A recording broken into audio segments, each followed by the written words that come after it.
Yo obunachilar, men eski YouTuber qaytdi. 2 oydan beri PUBG o'ynamayman, YouTube joylamayman. YouTuber qaytdi. Sizlar like bosib, obuna bo'linglar. Sizlar bilan lobby o'ynaymiz. Keyin like bosib 10 ta like qilinglar. 25 ta obuna chiqsanglar, sizlar bilan o'ynaymiz.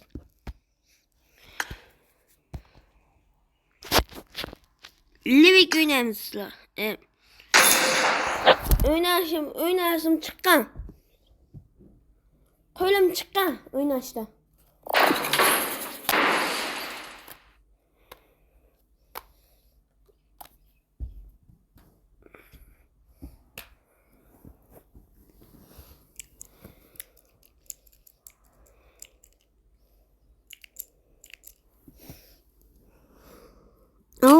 O'zgacha bormaymaslar.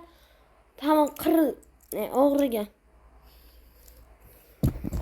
I got 5 eliminations just now.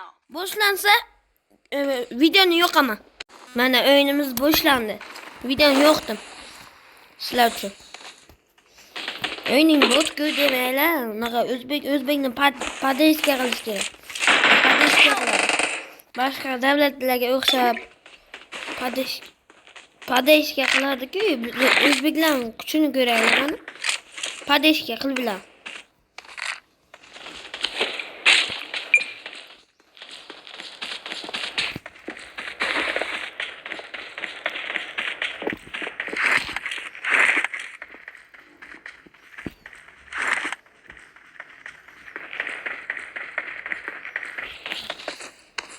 Hozir obunachilar texnik nosozlik bilan bo'lib qoldi.